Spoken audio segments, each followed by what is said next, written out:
Tonight, the families of the people killed by Janet Danahay at the Campus Walk apartment fire in February of 2002 say they're still waiting to be contacted by the Parole Commission to have their voices heard. This more than 24 hours after Danahay's attorney presented witnesses of his own trying to get her out of prison after Governor Cooper commuted her sentence. So here at 10, we're hearing from families on both sides as they fight for what they believe is right. I cry on my bed continuously for all this. The last time Janet Danahay's sister Emily talked to Fox 8 on camera was the day Janet walked out of a courtroom in July 2002 with a smile and a life sentence. We will move on, and we pray for peace and we pray for healing. I'll never see certain things, never be able to do certain things with her. The same day we talked to Beth Harris's father, Bob. 21 years later, this is what he has to say about his daughter's killer. She's a remarkable young woman, and not that she would replace Beth as my daughter, but yeah, if she was my daughter, I'd be proud of her. Emily and Bob are two of the people advocating for Janet's release from prison for killing Beth and 3 of her friends hours after the clock struck midnight on Valentine's Day 2002. I just got a letter from her last week, and she was telling me some things that she wanted to do in honor of or memory of Ryan, Rachel, and Donna Llewellyn, and for Beth.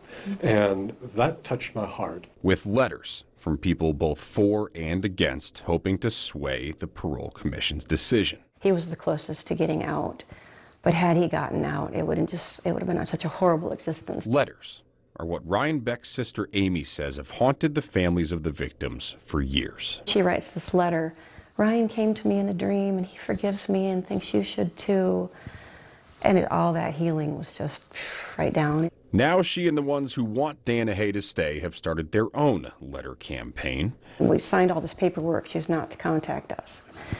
And then the Llewellyns were telling me the same thing, that her sister wrote a letter to their pastor at their church. On her side, you find Bob's son, Beth's brother Matthew. It was hard because around that 2001, 2002 time frame, the years leading up to that started to actually get along, I guess. So. Siblings who say their families signed off on the Danahay plea with conditions. We agree, okay, life in prison without parole.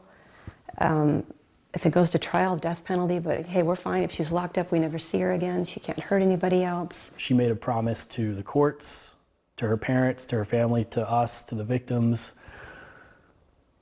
to everybody, that she was going to stay her life in prison and not be eligible for parole. Saying she agreed to this, there was no choice. Danahay's family taking this process as the chance to speak on her behalf they feel they were deprived of. Evidence that we are aware of that supports the fact that this was a prank was never able to be shared. I don't know why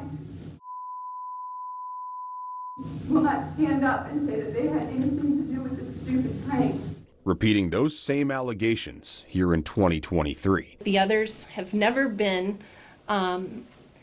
spoken under oath about their involvement. Against the same 2 women investigators credit with leading them to the quadruple murderer. 2 young ladies had come forward that wound up being Danahay's roommates, and they had provided to the district attorney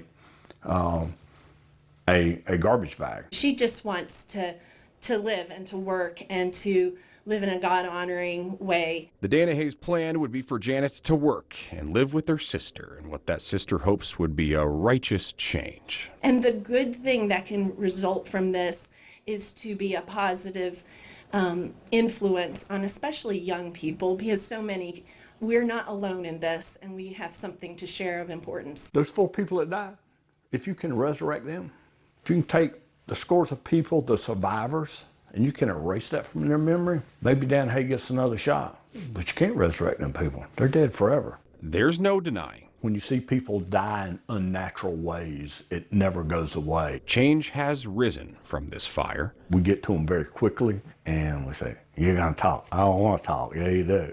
It came in the early stages of what the fire department calls incident debriefing. Recently, we had 3 children that were killed on Grimsley Street, and I was talking to the chief the other day, and he said, immediately these guys went into counseling. And from now on, there will never be a building built in the city like the one that collapsed around Danahy's victims. Cement and steel, that's now the requirement in Greensboro.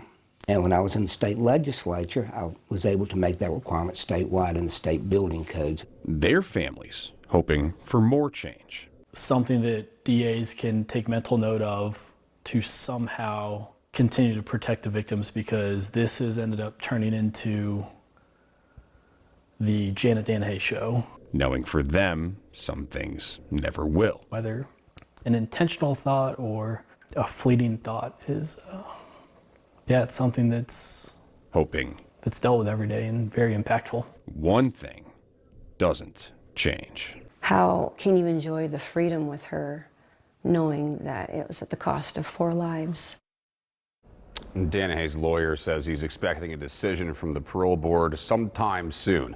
If you missed any of this 3-part series and you want to watch it from the beginning, it'll be posted shortly on our website, myfox8.com.